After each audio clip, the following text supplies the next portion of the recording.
विजेत। आणि या ठिकाणी पुन्हा नारद मुनी पूर्ण मधुर असं गोड या ठिकाणी भगवंताला बोलायला लागले आहेत। ह्या विश्वामध्ये जन्म महत्वाचा आहे, दुसऱ्या जन्मामध्ये येऊन तुम्ही हे पुण्य कमवू शकत नाही। लक्षात ठेवा, स्वर्गातही पुण्य कमवता येत नाही, पुण्य संपलं की पुन्हा मृत्यू लोकात ते लक्षात ठेवा। आणि पाताळात सुद्धा तुम्हाला पुण्य कमवता येत नाही, पुण्य कमवायचं शाखा मुक्त तरी त्याची कथा समजतं मला सांगावी लोक हितार्थ तो शाखा कैसा गुरु आता सांगा असा नारद मुनी म्हणायला आणले आहे। वसत होता कवडे दिवशी जाणे घरी राजस्थाने आदिवासी काय तुझे रावणे हे सकाळी विस्तारलं सांगावे आता म्हणला आणि लागले या ठिकाणी की केरळ देशामध्ये एक ब्राह्मण त्या ठिकाणी तो महालोभी सर्वत्र फिरत मधुलक्षिके करी सतत दक्ष असे धनसंचयार्थ धनाची अत्यंत प्रियताशी। आणि हा कसा होता, काल जे आपण शेवटी बघितले की नाही, काम क्रोध लोभ माझा मुद्दा इथे हा धनलोभी होता।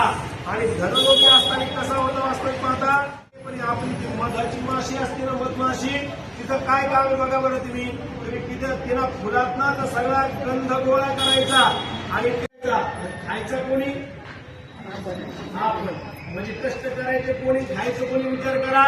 असंच या ब्राह्मणाचं सुद्धा काय झालं, त्या मधमाशीसारखं सगळं आणि पुढे कथा आहे आपल्याची आता सगळी जमिनीत पुरून ठेवून द्यायचं। लक्षात ठेवा, असं याचं या ठिकाणी धनसंचय होत होता।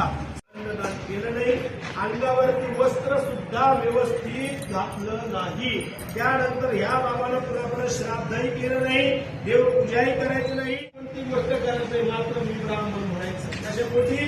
लोभाच्या पोटी। लक्षात ठेवा, कीर्तीसाठी नाचरे काही पोष्यवर्गही नकोशी कराहे अन्याय संचित सर्वही करून ठेवी भूमिका यज्ञ प्राण शरीर याचे नाव काढिता दक्षिणा दयाचे आणि स्वतःच्या नावाकरता वास्तविक पाहता धान्य भरपूर जणांच्या घरी जायचं, धन त्या ठिकाणी कमवून आणायचं आणि शेवटी पुढे ठेवायचं, जमिनी तिथं ठेवलं होतं एवढं सुद्धा सांगायला तयार नाही। प्राण काय झाला, घुटमळायला लागलेला आहे त्याचा त्या ठिकाणी।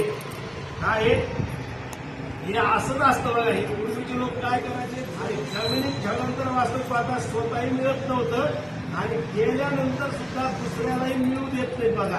तुकाराम महाराज सांगतात बघा, ते धनाचा हांडा सापडला की त्याच्यावरती कोण असतो, माणसाला माहिती परिवर्तन ते जर उतरायचं असताना तर कोणाकडे मरावं लागणार हे फक्त माहिती। लक्षात ठेवा, त्याच्याशिवाय ते धन तुम्हाला मिळतच नाही। पण ते काय कारण आहे, खऱ्या अर्थाने हे असतानाही खात नाहीत आणि गेल्यानंतर हे दुसऱ्याला खाऊ देत नाहीत, हे म्हणून हे सगळं कधी उकरायचा प्रयत्न आपण करायचा नाही। तुम्हीच खान तुम्हाला ठेवा, आपलं कष्टरी करायचे, कष्टरी खायचं आपलं लक्षात ठेवा। ऐसा तो गुरुकुल अत्यंत मनोरंजक याचे नाव चित्र शर्मा ऐसे असे। आता हा कुचोडच होता, त्याचं नाव त्या ठिकाणी कदरीय होतं आणि चित्र शर्मा सुद्धा हे त्याच्या बापाचं नाव त्या ठिकाणी सांगितलेलं आहे।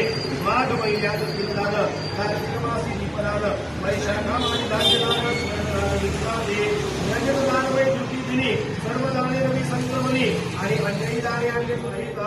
माघ महिन्यामध्ये तिळदान गोळा करायचा, कार्तिक महिन्यामध्ये दीपाचं दान गोळा करायचा, त्यानंतर वैशाखामध्ये धान्यदान गोळा करायचा आणि व्यतिपात योगावरती सगळं सोनं गोळा करायचा, त्यानंतर वैद्युती योगावरती चांदी गोळा करायचा आणि रवीचं संक्रमण जर महिन्याला असतं त्यावेळेला अन्य कुणी काही देऊ सगळं काही गोळा करायचा, दुसऱ्याला पुण्य त्या ठिकाणी मिळून त्या तुम्ही ते कधीही एकही दान केले नाही आणि चंद्र सूर्य ग्रहणासमयी जपानी काहीच नाचले।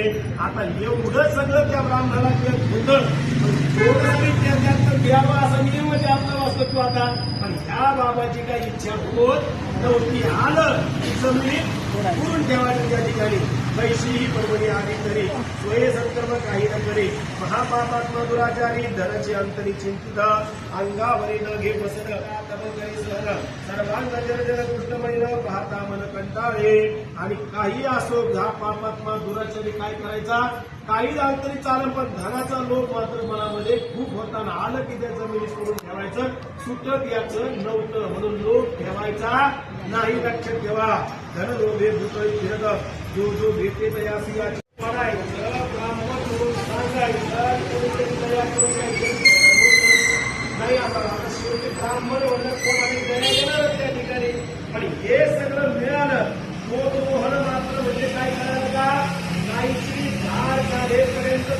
एकाही दारावर तो स्थिर राहत नव्हता. लक्षात ठेवा. काय धारकाला केवढा वेळ लागतो? 10 मिनिटाचा लागतो तेव्हा, पण तो तिथेही स्थिर राहत नव्हता. सगळ्यांना भीक मागत त्या ठिकाणी नाही तेथे धिक्काराची सर्व हे गेले उद्विग्न होणीस नाही हिंडत नाही सर्वत्र. आणि सगळ्यांनी त्याचा धिक्कार करायचा, त्याला हाकलून त्या ठिकाणी देऊन टाकायचं. ऐसा तो नष्ट कदर्य ते एक माळाकार वाटिकाला एक वाटिका माझी राहत असे. आणि असं करता करता तो बऱ्याच वनामध्ये हिंडायला लागला. आणि पुढे त्याला त्याच्या मित्राची एक वाटिका पुष्प वाटिका त्या ठिकाणी त्याला जय देव जय मंगलमूर्ती मंगलमूर्ती दर्शन मात्रे मन स्मरणे मात्रे मन कामना पूर्ती. जय देव गोदक्षितांबर परिमल वंदना सरस्वंतवस्त्र सुंदर प्रेमा माता कपाळे सदना संकटी पावावे वाणी कष्टावे वंदना. जय देव दर्शन मात्रे कामना पूर्ती. जय देव रामांगी कुमारी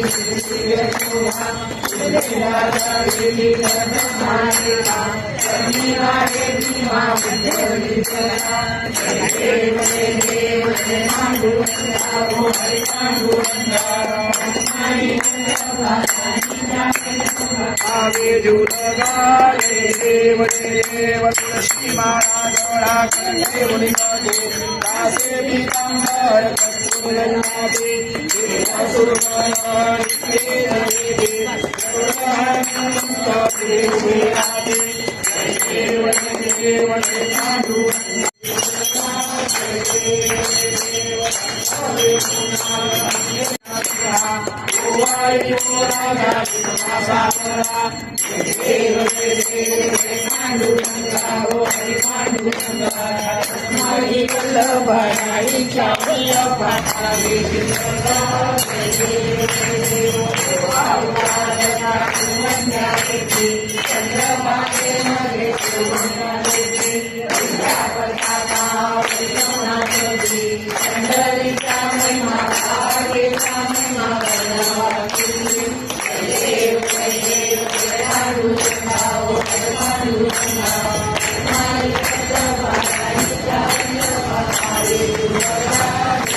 मात्र दया होय